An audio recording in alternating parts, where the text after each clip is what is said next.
Welcome everybody back to another Boldcast reaction. I'm Carson. I'm Lindsay. And this is Demon Slayer episode 22. What happened last time? Last time they sort of fully wrapped up the fight with the evil spider demons. And then at the very end, they got, Tanjiro and Nezuko were summoned to what they called it, but this place with all the other higher ups, and I guess maybe it's the headquarters. It's like their headquarters. I think it's guess. Literally called the headquarters. Oh, okay. I didn't know if it was just the headquarters or if it was called that, but they're there and they woke up and they're just looking at all these epic looking people and they're just like, okay. and then it just ended with a really awesome shot of all the new characters that I'm assuming we're gonna get introduced to. I hope so. So we're gonna get into this. Hope you guys like the video. If you like it, you can get a week ahead on Patreon if you want to check that out on this show and other shows on our channel. Bunch of other cool perks over there. But we hope you enjoy.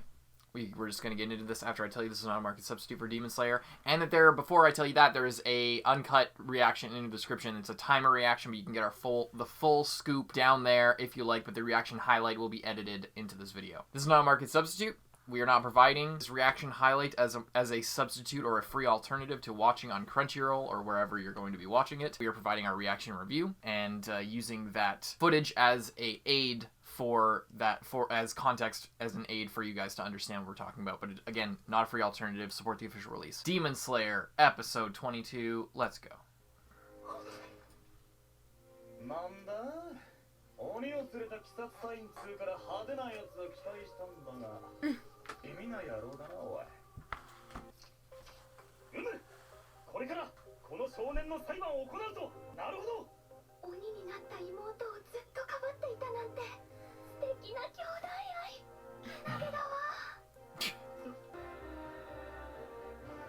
They look so fucking badass.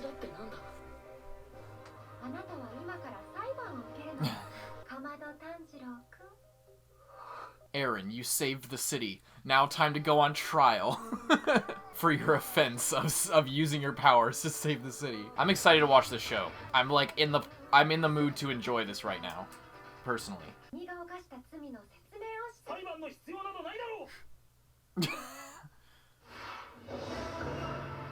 Flame Hashira, Kyojuro, Rengoku. What the fuck? Sound.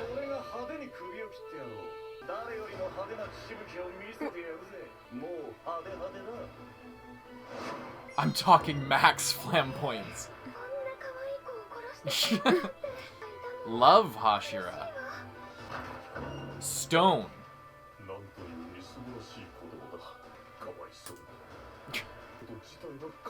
I pity him for having been born at all. Mist! Oh, that's cool. He literally just woke up. He's on the fucking ground.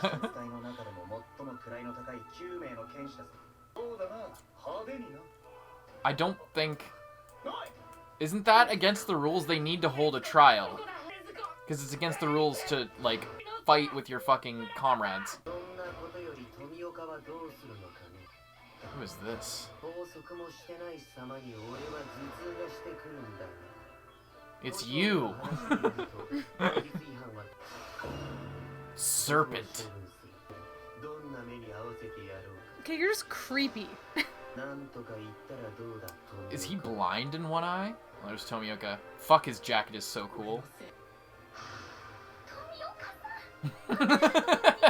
He's so cool!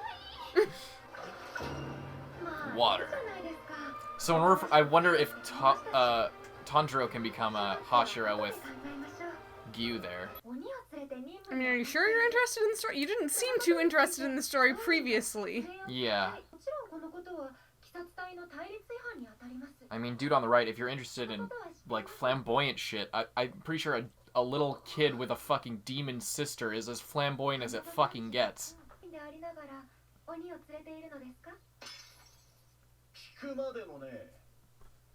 I thought you were cool. You're really disappointing me right now.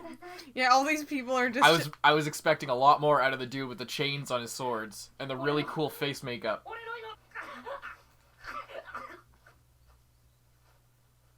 Here, drink this poison.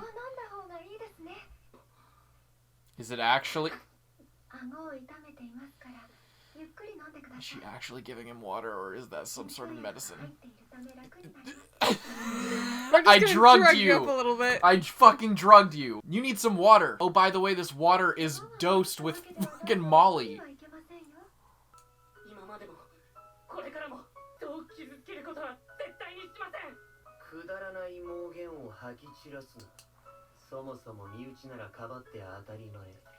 Conflict of interest. How about Tomioka? You found him there. God damn it, no wonder he looks cool. He's so obsessed with looking cool. Prove it to us? Okay, how about all of you disarm yourselves and walk into a room with her, and when she doesn't kill you...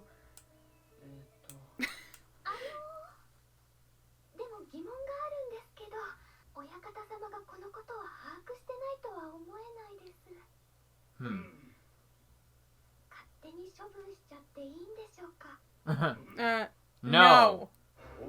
Nope. No. Oh, God. She must be.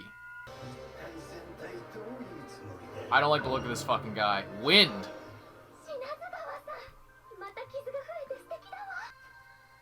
God, the music is so good for this fucking show.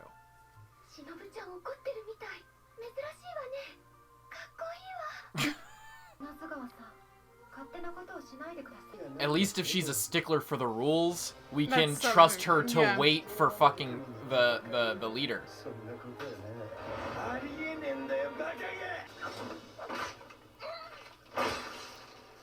Excuse me?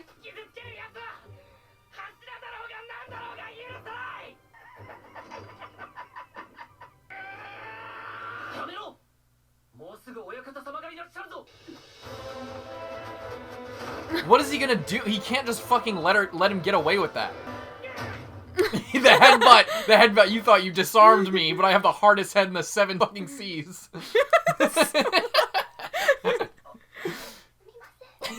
She just thinks it's so cute.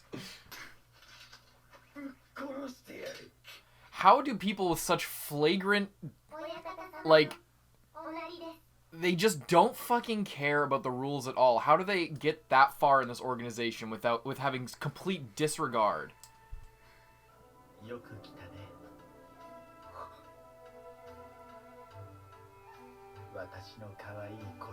I've seen this guy's face before, so it's not a huge reveal to me, but it's still pretty fucking crazy looking.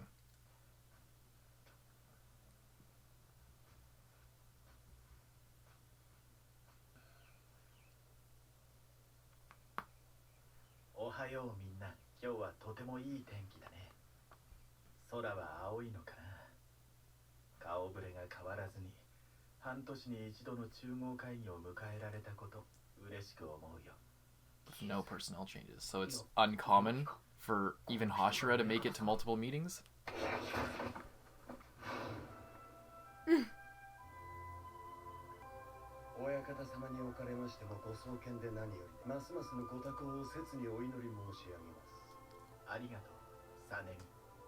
First name basis.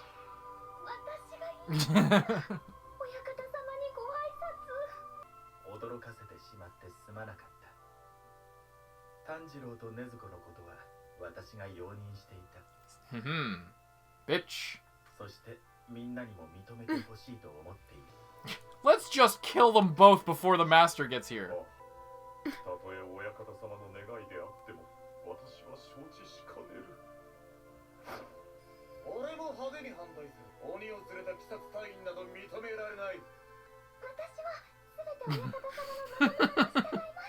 She's pretty cute. What about you, Shinobu? What do you think, Shinobu? Speak up!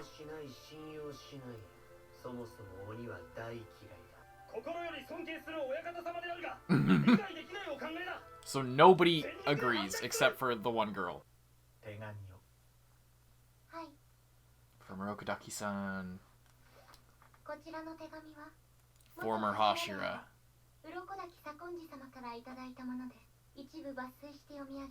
An abridged version. He seems like the kind of guy who would write long-ass letters.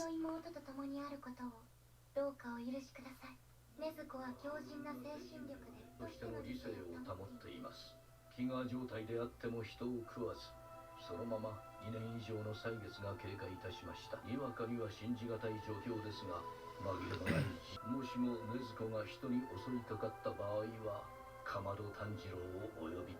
鱗滝左近次、富岡義勇が。Seppuku? You know what that is, right? Yeah. Damn. I love how he made that. He wrote them into that contract, knowing they would agree.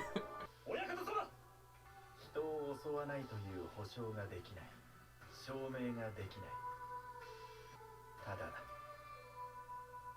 人を襲うということもまた証明ができない。Yeah, true. Also true. 禰豆子が2年以上もの間。Like, we also can't prove that none of you guys are secretly murderers and serial killers. But there's a little thing called trust that we believe in here in this organization.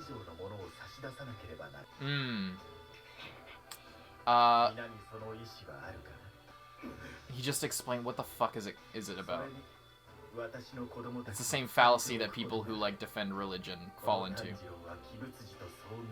The burden of proof. 私は初めて鬼物児が見せた尻尾を掴んで離したくない。おそらくは禰豆子にも鬼物児にとって予想外の何かが起きていると思うんだ。分かってくれるかな？ No! Fuck you! わかりません、親方様。人間ならば生かしておいてもいいが、鬼はダメです。これまで俺たち鬼殺隊がどれだけの思いで戦い、どれだけのものが犠牲となっていったか承知できない。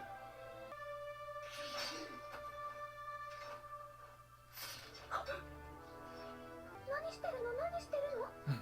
お庭が汚れるじゃない。親方様、証明しますよ、俺が。鬼というものの醜さを。Wait, what? Oh, he's bleeding himself. Trying to tempt her. I don't. It's sunlight. So hasn't she been around human blood before? Tanjiro's.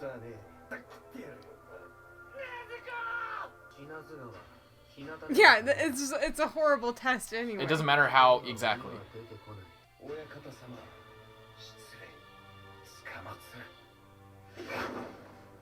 Brings her inside. You fucker, dude. Is this guy gonna get fucking... He's disobeying direct commands. Like... I know this isn't technically a military organization. It's more of like a fellowship, I guess.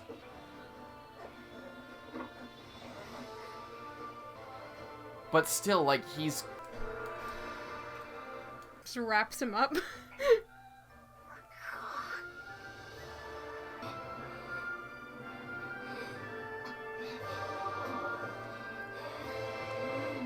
Cliffhanger. This guy's an idiot, okay? It's just like... I don't think he's an idiot. I think he has some personal experience that is preventing him from seeing the other side. He clearly has a past that involves a, like, complete... Any possibility of seeing the other side is lost to him. He probably, like, lost someone really important to him or some shit like that. He has a good personal reason, I bet, for feeling this way. Because if he was just that stupid, that would be fucking so bad. That would be dumb. That would be dumb to watch if he was that stupid that he couldn't understand. He just can't accept it. I don't believe the show is that poorly written. Okay, wait, what was that secret? The first among them to speak gets to greet the master? So it's just whoever talks first? Were you paying attention? Yeah, I didn't quite... The first among us to speak gets to greet the master. Okay, so it's just whoever pipes up first, I guess. Yeah. And then nobody else can. What'd you think of that one? I like that episode. It reminded me a lot of the Attack on Titan trial. It was very similar to that, where there's this big... It's 1-to-1. Like, except instead of the thing that is... Yeah, it's basically the exact same thing, with some minor changes being that it wasn't Tanjiro being... persecuted specifically, it was more Nezuko, but still kind of him. Anyway, what'd you think of that episode? Yeah, I liked it. I'm not 100% sold on all these new characters. They're just kind of the way they're behaving is so weird for, like, the highest rank in what's, like, kind of a military type operation. Except it's not. They lay it out specifically that it's not a government recognized military thing. There's a hierarchy, but it's not. It's more of a, like, militia force. But it is just still weird to see, like, the top people behaving kind of like children. Like, when they show up and they're like, oh yeah, we should just kill him before our boss even gets here. I don't think it's that weird. Okay. I understand what you mean. That, like, because I thought the same thing. Like, how do these people who are clearly smart enough to have survived many encounters with demons, life-threatening situations, disciplined enough to master their craft, and driven enough to pursue their goals, smart enough to make it happen. These are the top of the top, and the discipline is what really gets me. Is they made it to the top here because they studied and trained for years a specific art and mastered body and mind to get to this point. But they still don't have any patience to wait 5 minutes for the fucking master to get there. They're willing to just jump the gun and kill Tanjiro right there.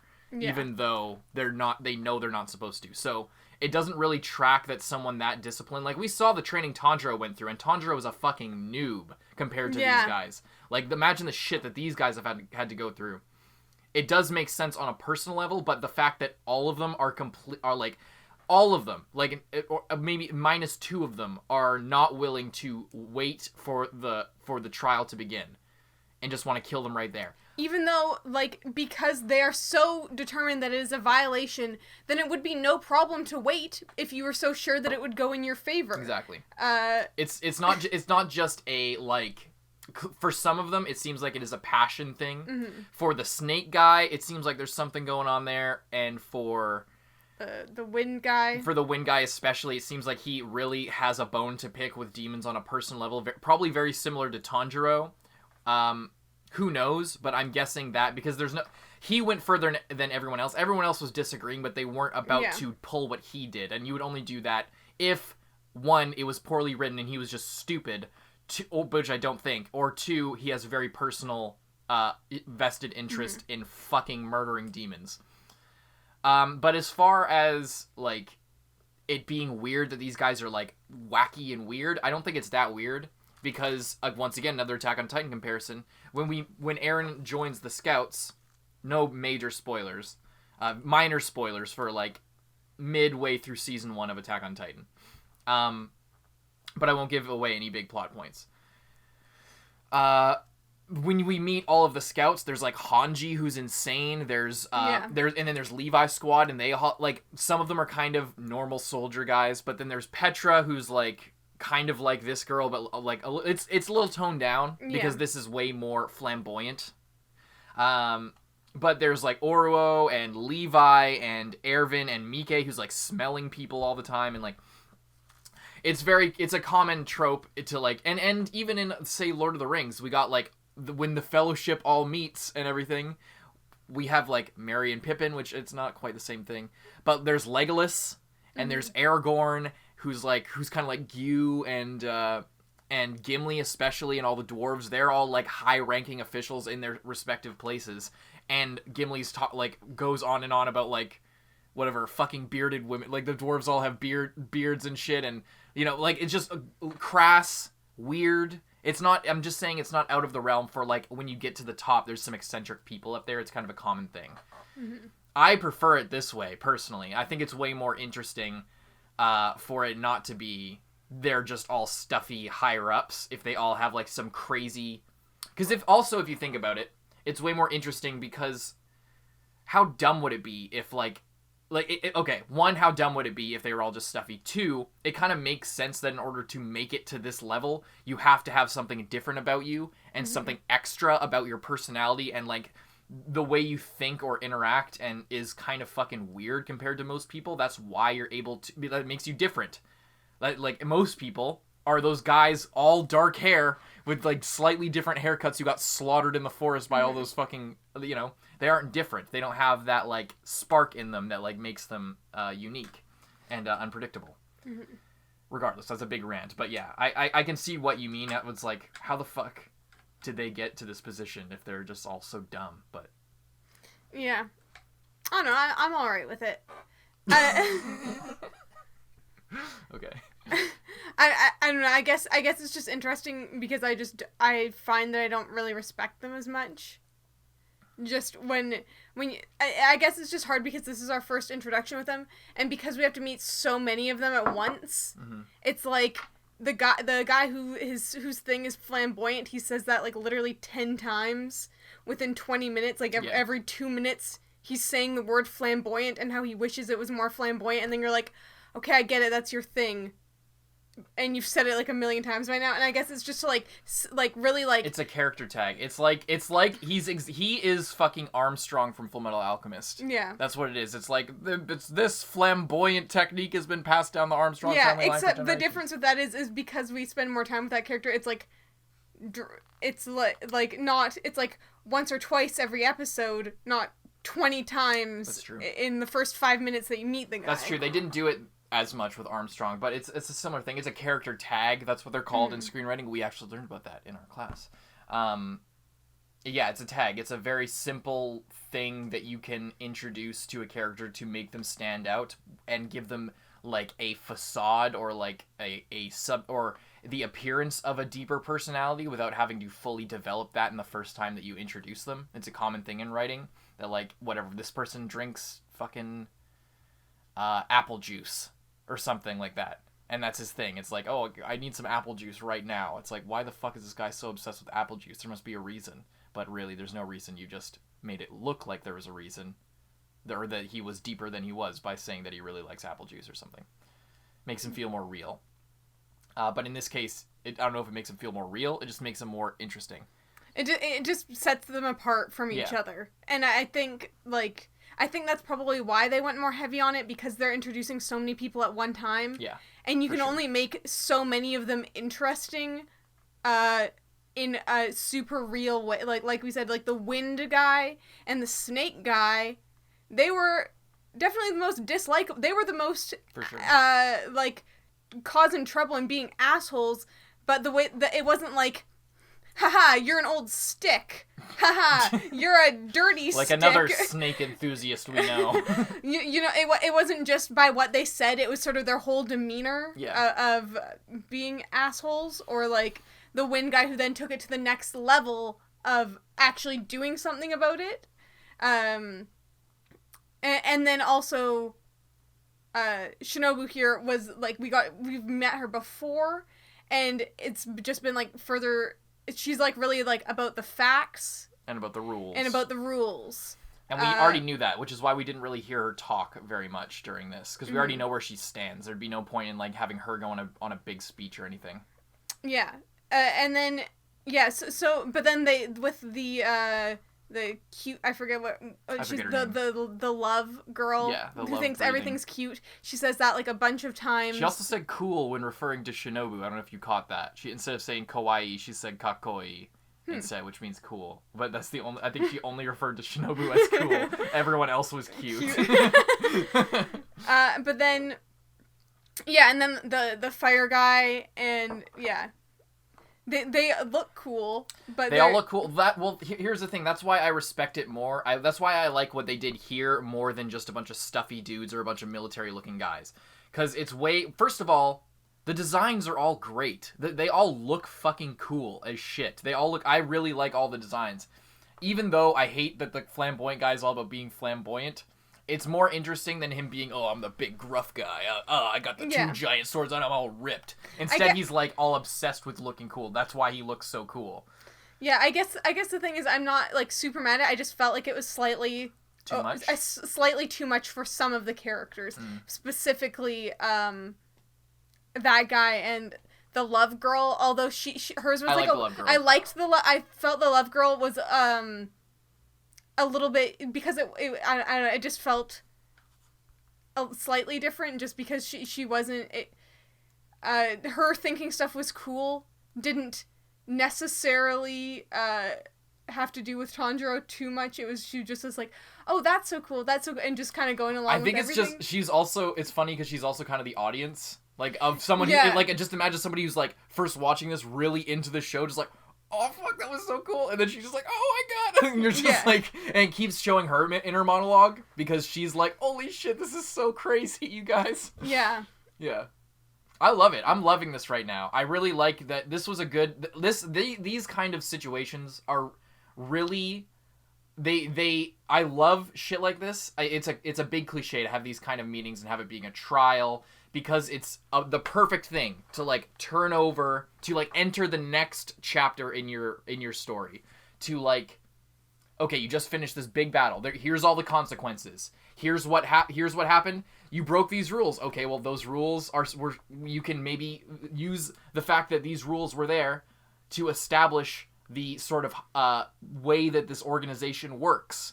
And the history of it. You can give a little bit of lore about why these things are the way they are, and the people involved with that, and you know, flesh out that whole thing, and introduce a bunch of new characters, and sort of level up your power scaling if you're talking about a shonen. Now we have all these different people who are at different levels of power, and they all have their own, like, tendrils that go out into the world. Where if you as an author introduce all these people, then it's completely up to you. Do I want to go with flamboyant guy? Do I want to go with this girl for, like, the next arc? I can explore their characters, and I have a million different avenues to explore those things. It's also like in Harry Potter, the fucking Order of the Phoenix, when you meet all them and they're all, like, talking. It's more subdued in Harry Potter because it's not like a trial in the same way.